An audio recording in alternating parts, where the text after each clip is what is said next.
Good evening, afternoon to everybody who follows this channel. Today's transmission will be in English. Hoy la transmisión será en inglés. Para los que quieran ver esta transmisión en español, pueden verlo abajo. Permítanme, ahí está. Those who want to watch this link in Spanish, in the link below if you want to see the content in Spanish. Today, I will discuss it in English. Okay, having said this, today we're going to look at Genesis chapter 19. But first, we need to go over certain important considerations that we need to take into account. You see, the number one problem that many people have when studying the Bible, they go over the superficial words of the translation, not necessarily the content or the context of the actual biblical story, but the superficial things above it, and they miss the greatest part of it. That's why I like to go deep into chapter by chapter, verse by verse, without skipping any parts, just going straight through. Last time we left off about to start Genesis 19. It is also important to know that Genesis was not written in English or in Spanish, so if you're one of those who decides to stick with King James or else, too bad. That's not a good choice because the ancient Hebrews did not speak English and the King James Bible did not exist till the 15th, 16th century. So if you want to be a Bible believer, you cannot hold on to the King James because that did not exist until after 16th centuries. So that being the case, let's move on. A quien está uniéndose ahorita, el enlace de abajo es para quien quiera ver este video en español.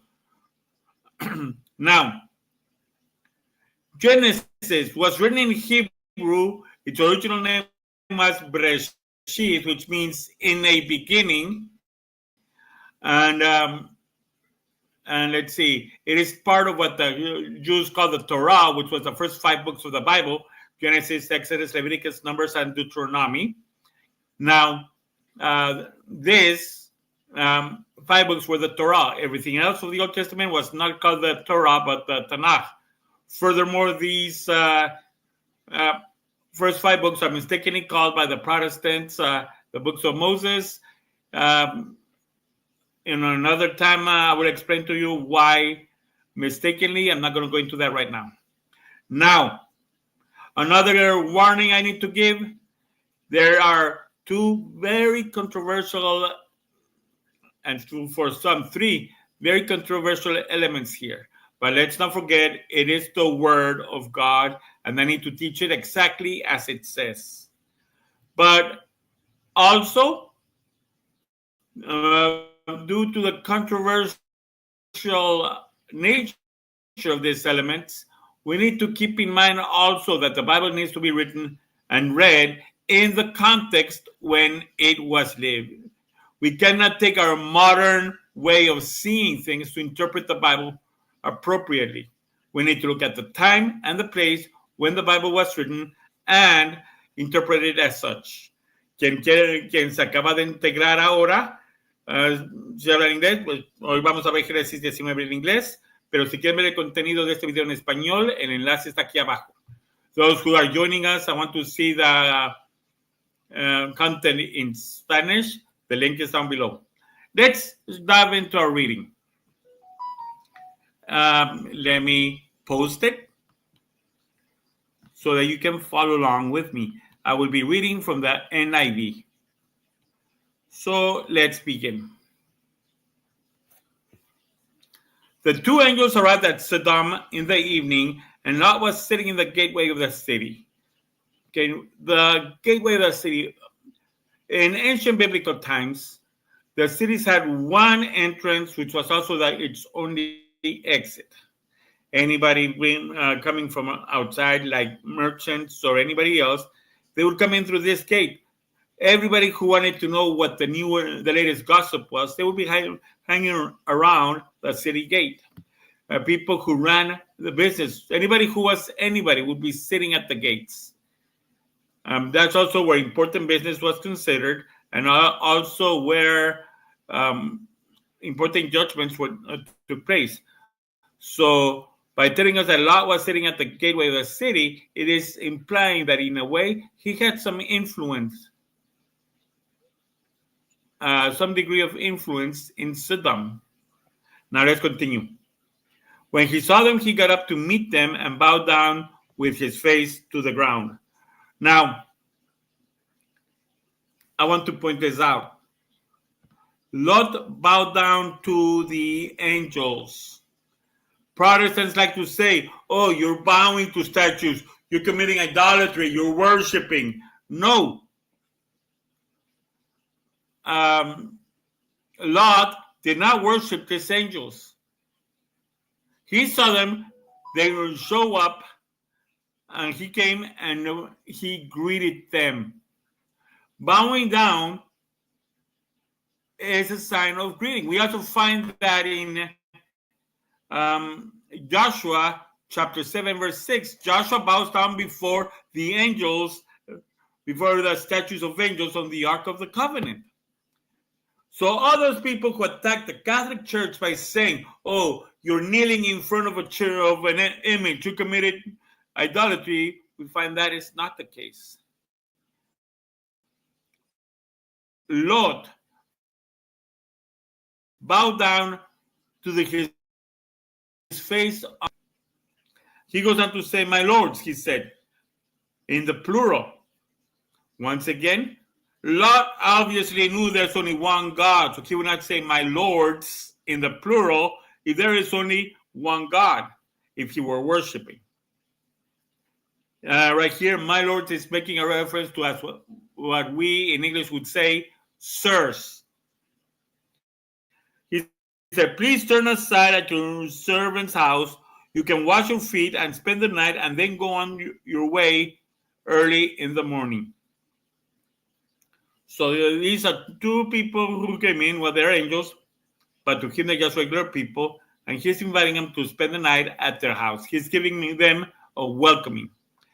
Typically, in those days, the way you would show a person hospitality is by providing some kind of basin with water so your guests could take off their sandals and wash their feet from the hot, dirty sand. And then he's also, not only that, he's also inviting them to spend the night before they continue. This lets us know that it is becoming late. No, they answered, we will spend the night in the square. In other words, in the public area. Keep in mind, these angels were sent to study and observe the degree of corruption and evil that had betaken Sodom. So by spending the night on the street, so to speak, actually the Hebrew says that they spent the night barahobim, in the streets. Here they plan on looking at how corrupt and wicked these people are. You can tell a lot by sitting in a public place, maybe a bench in the park or on the city plaza, whatever have you, and just watching what's going on. If a city is subject to serious crime, you'll see it in a park. Also, if you don't see things going on at a park or anything that seems suspicious, then that might be a good sign for that area. Let's continue. Lot knows something about the city. Remember, this is where Lot lives. This is his neighborhood. So he knows what's going on. So he is about to try, in his own point of view, protect their lives. So he insists Verse 3. But he insisted so strongly that they did go with him and entered his house. He prepared a meal for them and, baking bread without yeast, and they ate. Now, very interesting, a few things we see here. He prepared a meal. In our English language, we see that he prepared a meal. But the beautiful thing about the Hebrew language is that it's very descriptive. In it, we see that according to the original Hebrew, we see, let me share it with you guys so you can actually see the actual Hebrew that I am seeing right here, right now.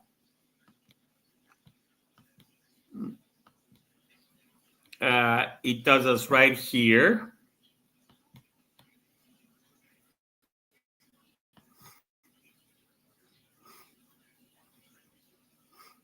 By Fatzar, Vayivtzar, Bam Meot, Vaysaru Elav, Vayba'u El Beito, Vayaesh Lahem Mishte, Vayaesh Lahem Mishte. And he made for them a Mishte. Mishte is actually the word that actually means banquet. There are two words to say a meal in Hebrew. In Hebrew, you want to say a regular meal like you would have every day. That would be an aruha. But notice that Lot is not serving an aruha for his two guests. He's going all out and doing a mishte, an actual banquet, a feast, kind of like celebrating them. He's going all out. He is welcoming them like royalty. It's not like we would do, here, have some water and that's it. No, he probably had the best sheep killed, prepared the best possible way, tried to find some type of entertainment for them and so on. And then we see that he was breaking bread without yeast. Bread without yeast also tells us something very important about it. When do the Jewish people eat bread without yeast? In the springtime. Yes, it is true that by this time, Moses had not put the people out of Israel yet. It's true that there was no Passover as of yet. However, the Jewish people were not the only people who had the customary habit of eating bread without yeast during the springtime. So this tells us it is very important. And also, keep in mind, when else do we see emphasis about eating bread without yeast? Abraham frees the prisoners that were taken by the 5 kings. And then Melchizedek comes about and offers bread without yeast and wine as a foreshadowing of the Eucharist in Christ. We also see bread without yeast in Exodus when leaving Egypt, the liberation of the people from Egypt. And we also see it when in the Last Supper when Christ frees us from sin. So in a way, bread without yeast is telling us something very important here. I have a very good friend who happens to be a Jewish rabbi. His name is Sergio Baccari. And once he was telling us that to them, the yeast in bread represents extra things that people add that are really not necessary. And as such, it goes on to represent sin. To us, in Christianity, the bread without yeast comes to signify freedom, liberation. The ancient Israelites were freed from Israel on Passover, so they eat bread without yeast on Passover. And when Jesus was celebrating the Passover, he also establishes our freedom from sin because it happens to be during the time in which he died on the cross for us. So it is telling us here that some kind of liberation is about to happen. Okay, so they ate bread without feast and they ate. Probably that was the reason for the mishte, the banquet. Well, let's continue. Before they had gone to bed, all the men from every part of the city of Sodom, both young and old, surrounded the house. They called to Lord, "Where are the men who came to you tonight? Bring them out so we can have sex with them." Actually, in Hebrew, that's what it says. Notice here, the men are calling Lot to release his guests so they could rape them. The people of the city are wanting to rape the visitors. So this is telling you how evil that situation was. How terrible the thing was that any newcomer officially had the welcoming party in which they sexually abused any newcomer to the city. And notice this. The guest showed up in masculine form, and who came to asking to rape the guest? Other men. So we see here God's condemnation of homosexuality. Not of the people themselves, but of the habit. God created man and woman. He created Adam and Eve, not Adam and Steve. He did not create Adam and Eve. One man, one woman. Sadly, a lot of people are going to hate me and maybe even mark me down or probably take down this video with a false concept that this is supposedly hateful. But we're not hitting on this. I love my brothers and sisters, even though they may make the worst possible mistake. That if I would have been outside in the front yard and saw that there was a rattlesnake in there, and I ran inside the house, and I saw that somebody else wanted to walk outside of the house and into the front yard where this snake was, what would you do if you left that person, if you left your wife or your kids who were about to walk out where that rattlesnake was? Wouldn't you try and protect them, warning them that there was that threat of the snake out there? Or would you say, "Oh, I love you so very much, my wife. Go ahead and walk out over here. I respect your right to be bitten by a snake." "Oh, I love you, my son. I love you, my daughter. I respect your right to go outside and be bitten by the snake." Is that how you act when you love somebody? No, you would warn them, trying to have some kind of influence there so that the person you love would be put out of danger. That's in essence what this chapter is doing. It's warning us of the dangers of falling asleep on our sinful nature.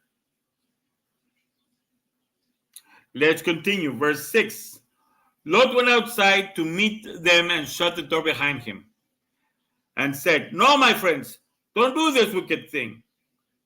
Look, I have 2 daughters you like with them, but don't do anything to these men, for they have come under the protection of my roof." Oh, look, I have 2 daughters.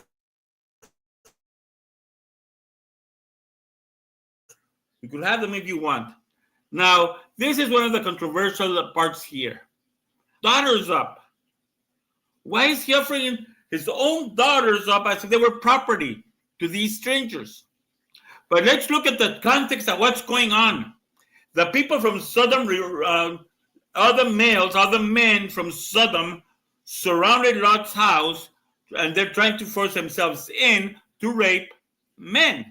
Men are trying to rape other men. They're trying to engage, they are trying to sexually abuse other men. So Lord is telling them, do not join men with the men. I have daughters. They are female. You're male. What is he saying? Saying the wicked thing. He's telling them that wickedness to unite male with male, female with female. Notice that what goes on in verse 9. Get out of our way, they replied. This fellow came here as a foreigner, and now he wants to pay the judge. We'll treat you worse than them. They kept bringing pressure on Lot and moved forward to break down the door. Now notice, Lot at no time did he ever say that they were sinners. We don't find Lot using any words to judge these people. He's saying, don't do this wicked thing. He's not saying you guys are wicked. He is condemning the action, not the person. But just like today, just like the same people who would take me off, oh, he's being hateful. Oh, he's judging us. So they're being, so they are, as we would say today, canceling Lot. Because he is not accepting their inclinations for LGBT or to, in other words, Lot does not want to join the Rainbow Mafia. And because of this Rainbow Mafia in Sodom have now threatened Lot because of this. And notice he also says he's a foreigner and now he wants to judge us. We said at the beginning he had some influence in Sodom, even though he was an immigrant. But at this point, now Lot decides to stand up for what's right and protect the human dignity of his guests and oppose the violent physical abuse of these people from the neighborhood against the dignity of his guests. So now they've canceled him. Oh, now he's not one of the important people who sits in the gates. Now he's a foreigner who judges unfairly, just like the left tends to do today. Let's continue. Verse 10. But the men reached out and pulled the Lot back into the house. These are the men, the angels who came by, and shut the doors. Then they struck the men who were at the door, the ones who were trying to force themselves in, to force themselves on the visitors. He struck the men who were at the door of the house, young and old, with blindness, so that they could not find the door. Okay, so they were stricken with blindness. Is he talking about physical blindness? Or is this talking about spiritual blindness?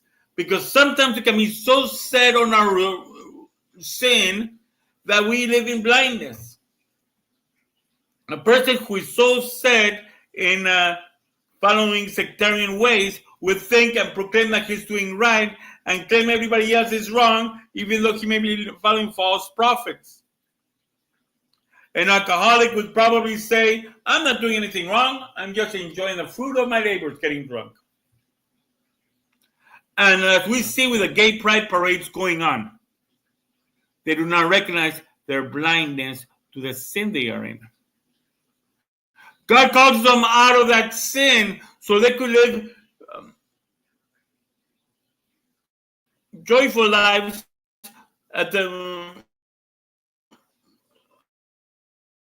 alongside with the Lord Jesus Christ. But many of these people are so stuck on their lives of pleasure that leads us to the way of blindness. When I am so stuck in my ways, I refuse to see when God is calling me out. That would make me blind. In this case, the people we are talking about now are blind because they are not understanding. The Lord is calling them out from the dirty life they have, to know what true love is in that beautiful relationship between a man and a woman. I'm not judging the people from the LGBTQ community. Teach the Bible study. I have one of them in there, but that person is trying to be honest and give his life. The difference is what takes place in your heart. Are you going to reject that lifestyle and follow God? Or are you going to reject God and still be in the lifestyle? That's an important thing. What else here? Sons-in-law, that is, who's part of your family, get them out of here, because we're going to destroy this place.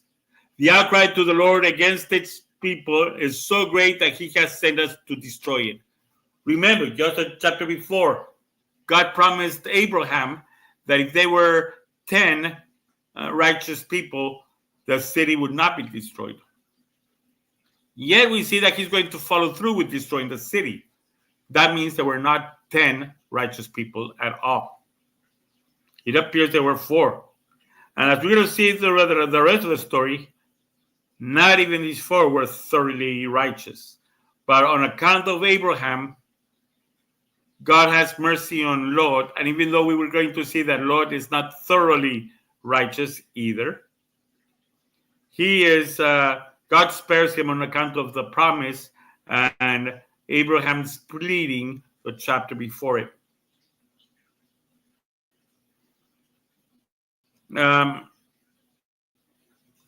So Lot went out and spoke with him to his sons-in-law. In other words, his 2 daughters, they were not married yet. They were about to marry. But in the Hebrew tradition, once a couple becomes engaged, though they don't have the ability to live together and thus consummate their marriage yet, in all other practical terms of the word, they are already sons-in-law. It's as if they were married in every way except with the intimacy. That's why it says, who were pledged to marry his daughters. He said, hurry and get out of this place, because the Lord is about to destroy the city. But his sons-in-law thought he was joking. In Hebrew, it says that they mishacheku. In other words, they laughed. They did not take him seriously. What is this old man senile? So they started making fun of him. What did Lot do? Did he lose his cool? He figured out that they, too, decided to join in with the rest of the things in the city and reject them. You see what's going on. Where God is not in the picture, they are inclined to listen more to certain pseudo or false cultures. In this case, the Rainbow Mafia. And they reject God. If you look at the video of the way they treat preachers at gay pride activities, it is so sad. We can get an idea of how these sons-in-law treated Lot. By the way, the sons-in-laws, but okay, we can see how Lot's future sons-in-law treated him, by just looking at how preachers at a gay pride parade are treated. It is so sad to see all the contempt, all the ridicule they show God's holy men. Let's continue. Verse 15. With the coming of dawn, so we see this is happening very, very early. We see that this is happening very, very early, because it says at the crack of dawn. In Hebrew, it says, when the night was barely shahorah, from the word shahor, which means black. So it was so early in the morning, it was still dark outside. Notice what what the angels are saying. The angels urged Lot, saying, hurry, take your wife and your 2 daughters who are here, or you will be swept away when the city is punished.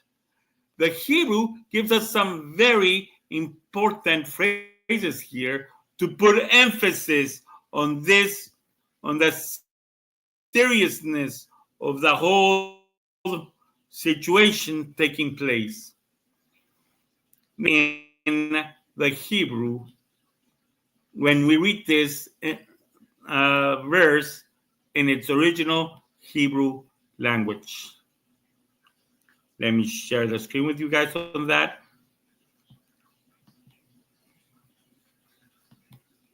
And we see that it actually says as follows. V'kamo hashahar, that's what I told you, hashahar, when it was like black, Allah, when the black was rising, Allah means to rise. In other words, the sun has not come out yet. It is the darkness before the light of day. And then what does he say? Vaya hamelachim belot. We see the verb right here, ya'aitzu. This comes from the verb yatzar, which means to go out. But we see that they're using what the Hebrew calls the hifil tense of the verb. In Hebrew, we don't have, in Hebrew, you have what's called binyan, which also talk about the causative. In other words, these angels made these Lot and his family go out. It's in the hifil.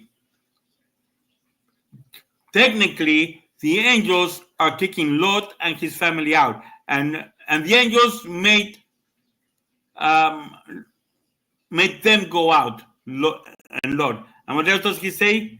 Lemor, kom kachet ishtecha,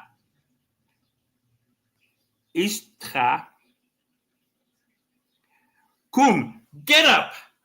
Lot was still comfortable in his bed because he's using the word kum, to get up, to stand up. He's not even using the word amad, which means to be emotional or mentally ready for something. This guy couldn't even kum, physically stand up, let alone amad, which is mentally get his mind in action. Take your wife, and your 2 daughters, Hanimtzat pen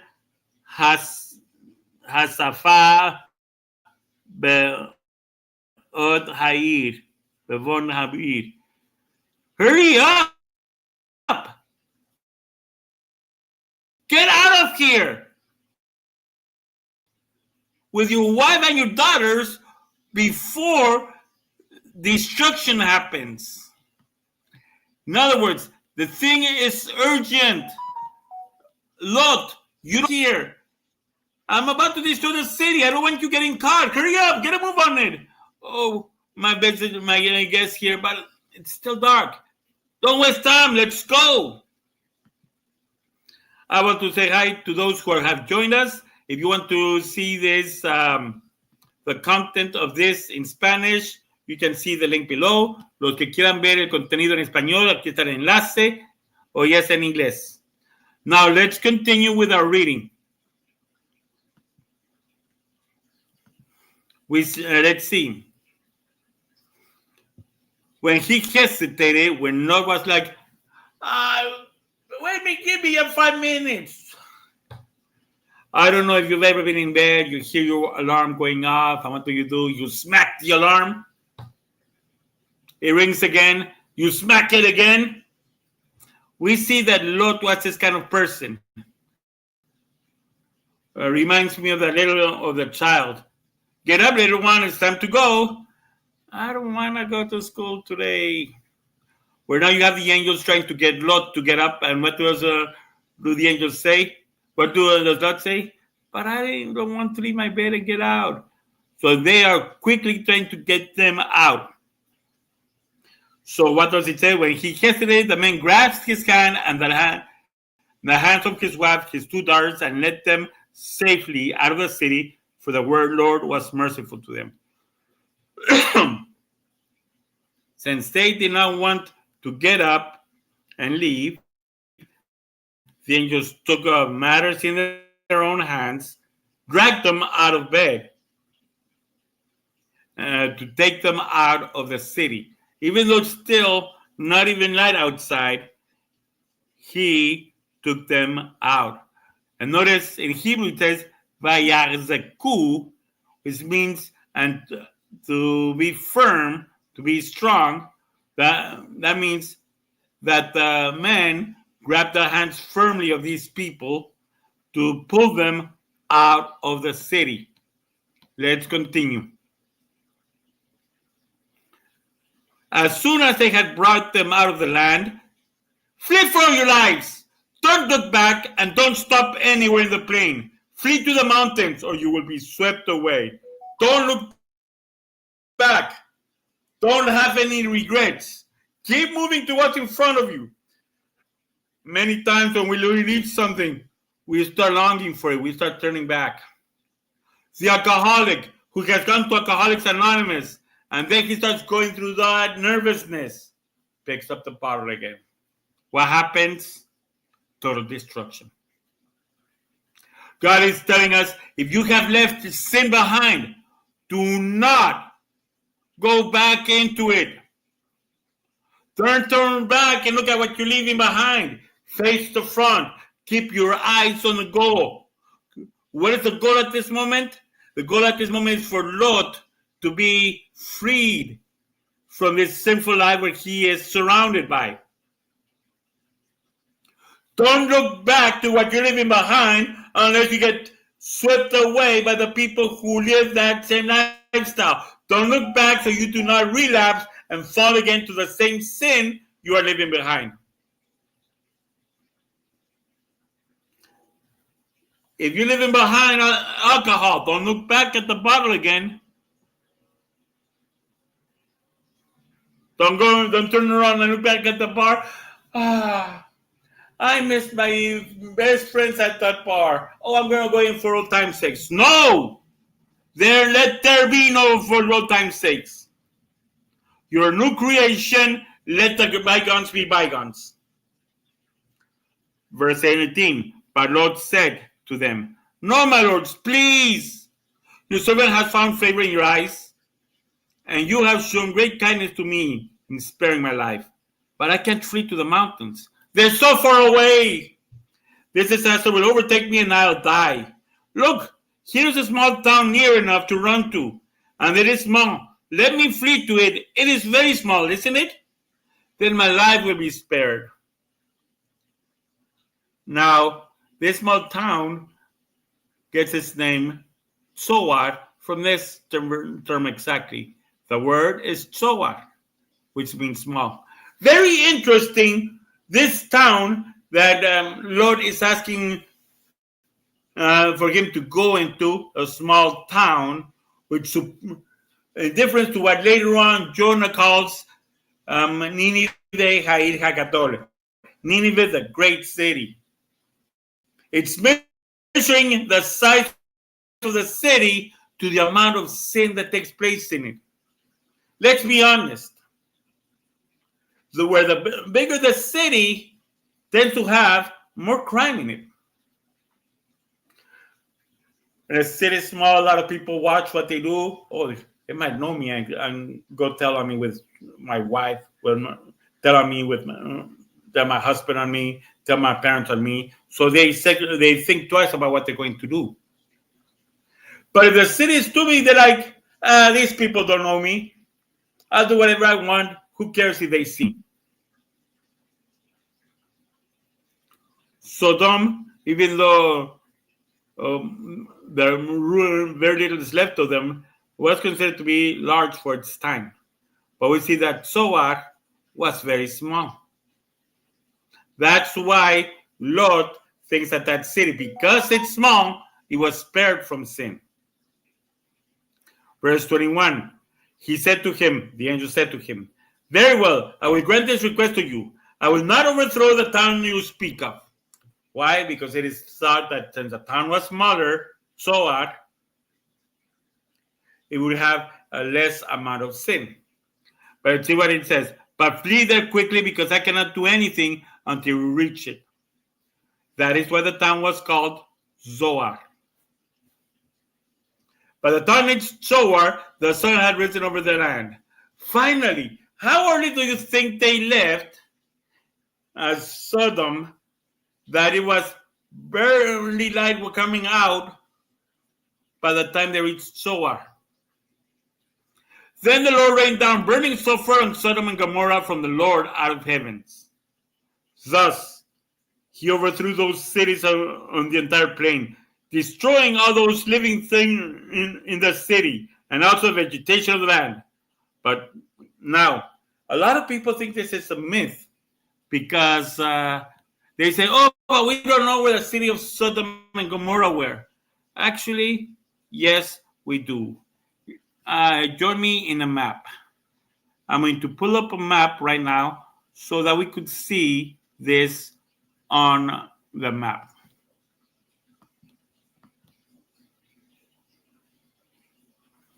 Let's see. Let me share the screen with you as I look for the map.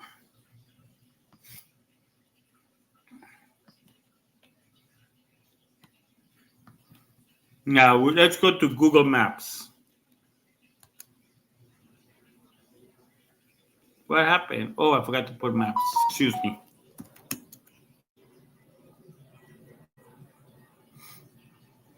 Bear with me. My signal is weak, so it takes a bit longer.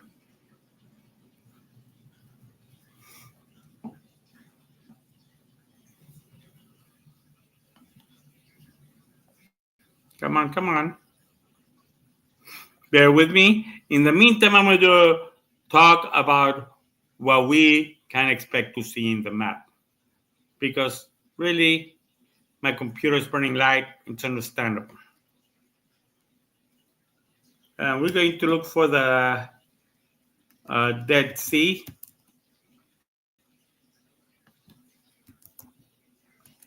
In this map.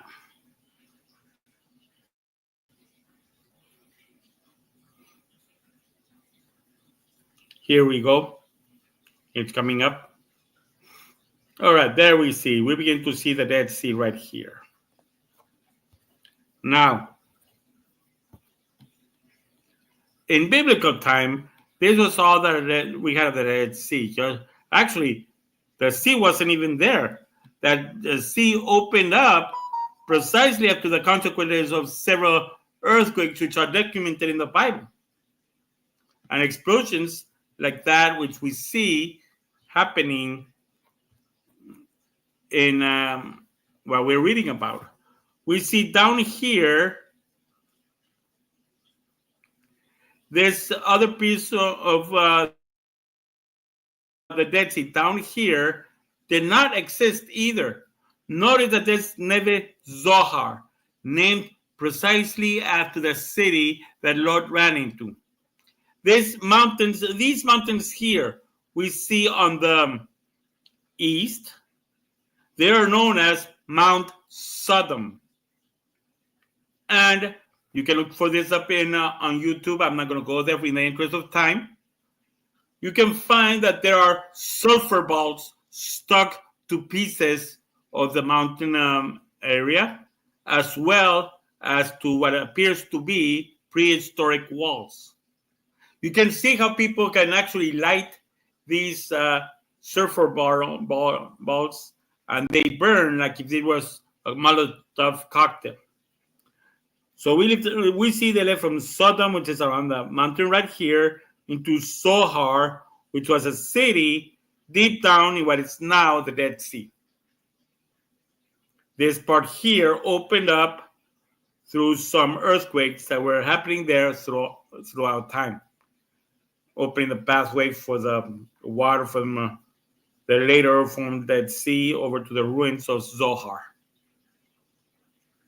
Now, having said this, let's go back to our reading and let's continue seeing what is taking place in our story.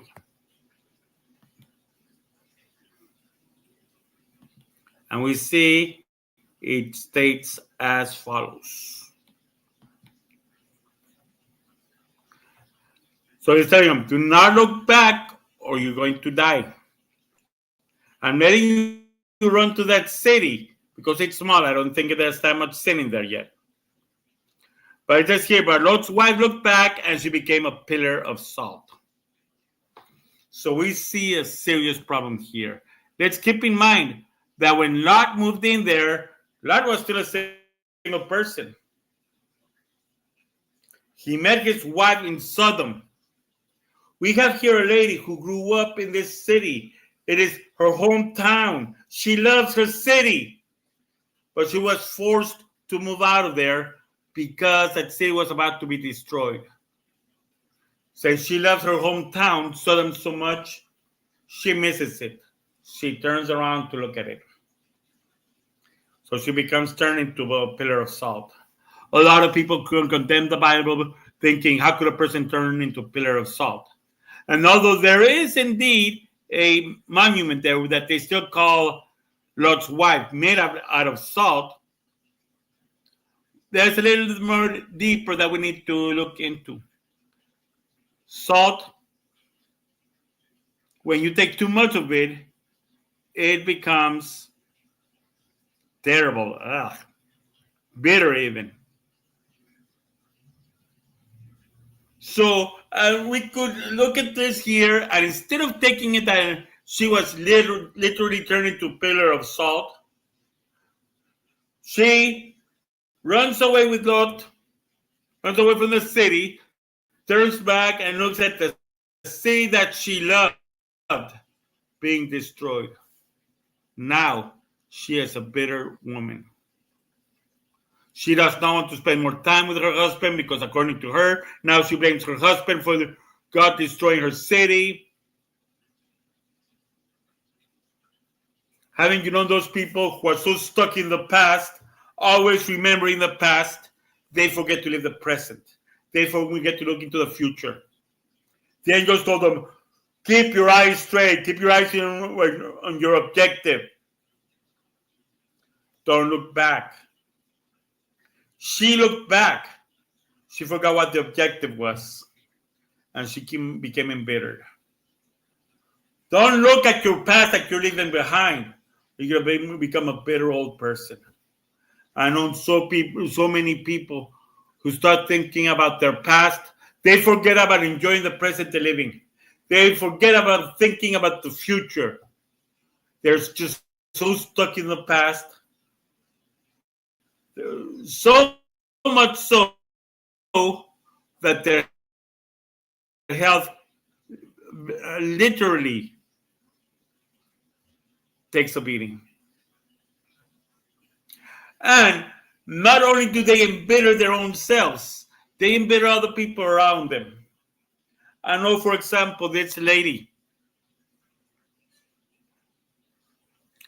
Her early marriage was not so happy. It is even worse now, because now she spends so in the past that she keeps throwing her husband's mistakes in his face. It's a wonder they have not divorced yet. And now that lady's health is terrible. Terrible, terrible, terrible. Let's continue. Verse 27. Excuse me for a moment. Si vienen a la cocina, por favor, no hagan.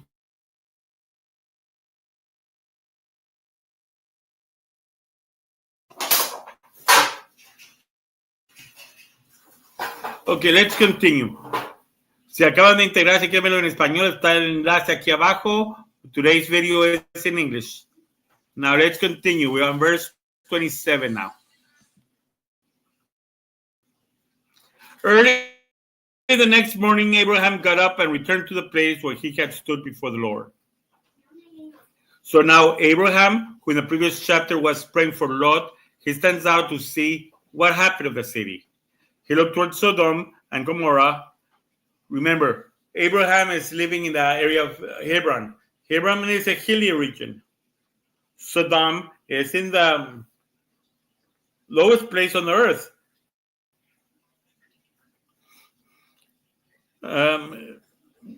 So you can so if you're standing on Hebron, especially those days when shelters were not built, houses were not built yet, you could kind of see the plain. And what does it tell us? He saw the smoke rising from the land like the smoke of a furnace. He saw the land destroyed. So now Abraham ran out to the place wondering, did God see enough righteousness for the city? Or did he destroy the city? He saw that the city was destroyed. It would have been easy for Abraham to blame God. God, you lied to me, you destroyed the city. But wait a minute. There was a stipulation. If there are 10 people, I will forgive the city. But there were not 10 people. Lot's wife wasn't even righteous enough because she disobeys God, turns and faces to the back. She starts missing the sinful life that she was brought out of. She was still living the very life of sin that God brought her out of. She started wanting to go back.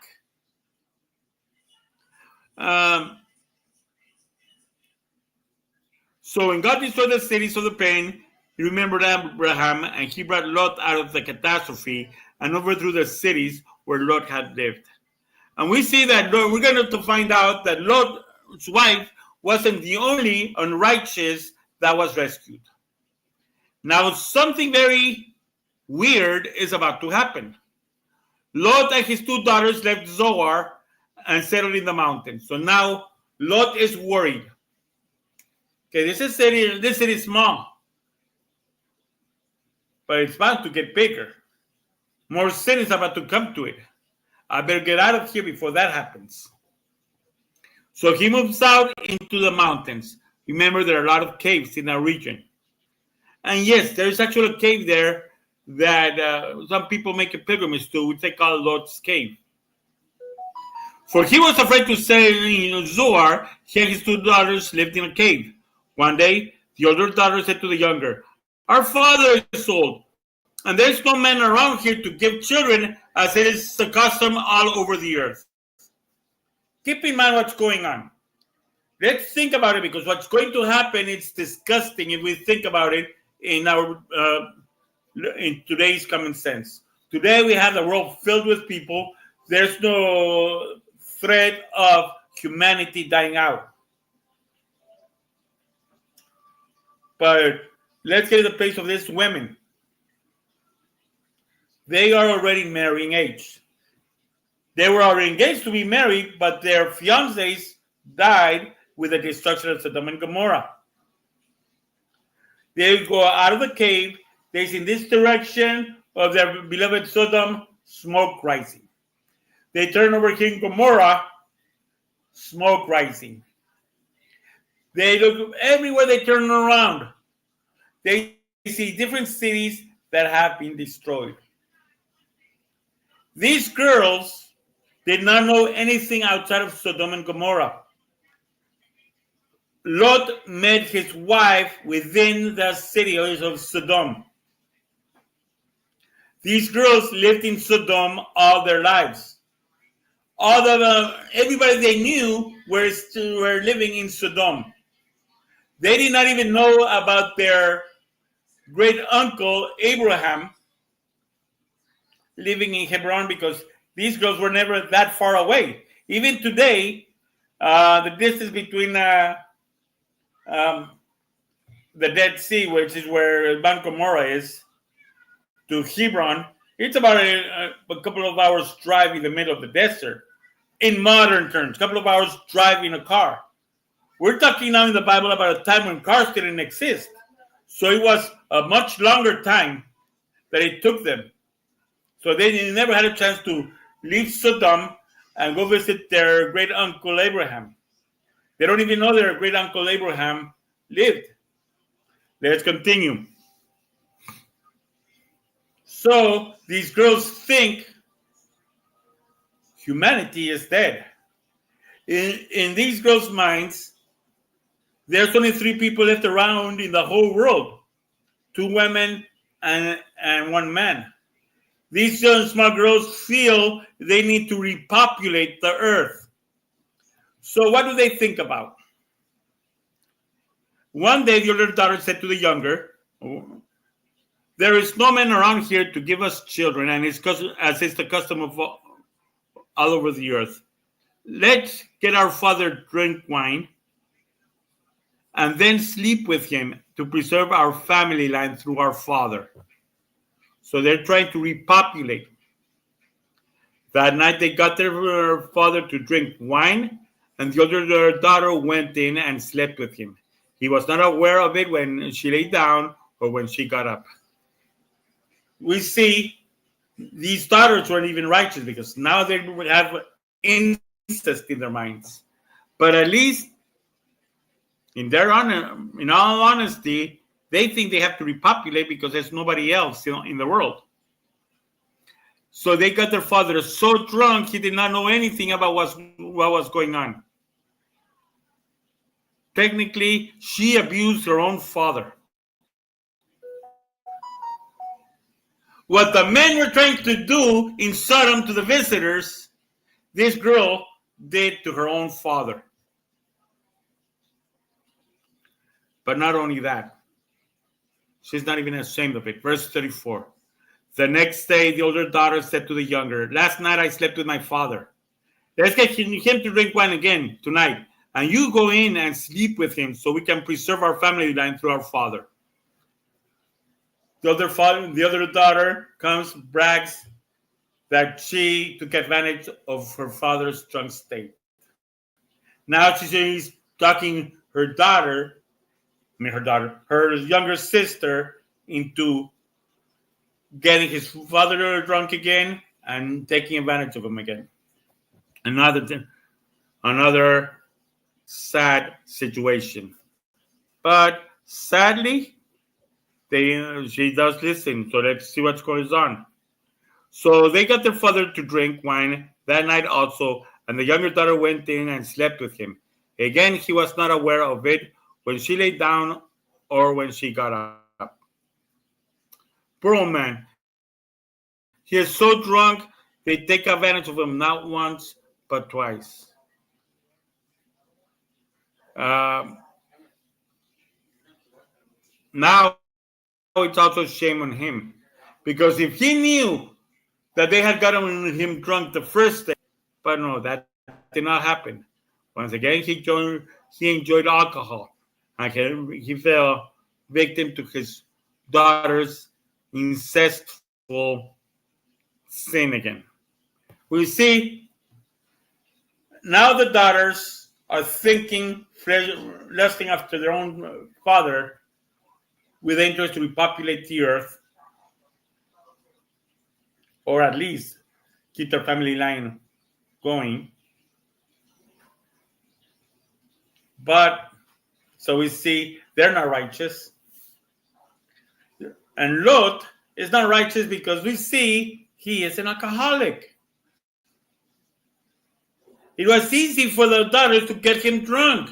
If he had some sense and if he were now alcoholic, he would have thought twice before falling into that same trap twice.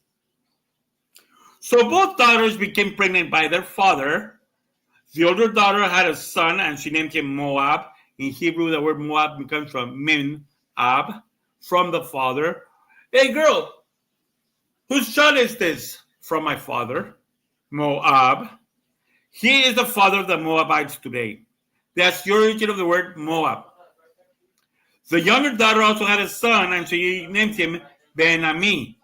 Ben-Ami means the son of my people. At least this one was a little more thinking twice about that. The first one was arrogant.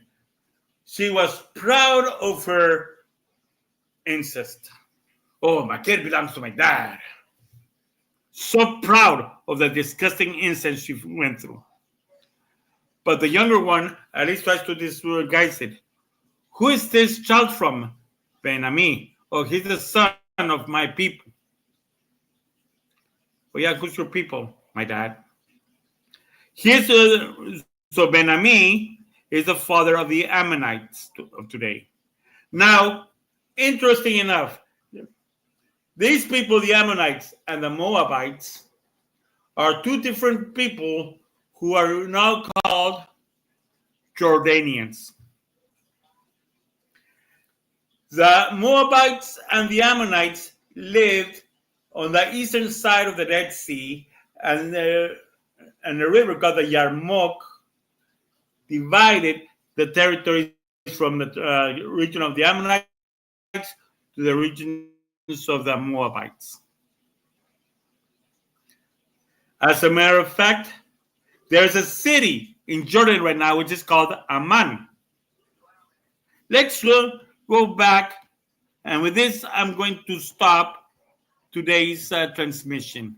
I'm going to invite you to go with me and go back to the map so we can see what I am talking to you guys about.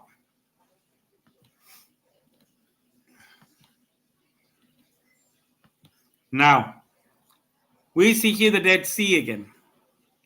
Now, if I could change the scene so we could see the actual bodies of water, like right here, for example, we would find right here is the Wadi Mujib. In Hebrew, I think they call this a river, the Yarmouk. To the south live the Moabites, to the north live the Ammonites. And if we look carefully,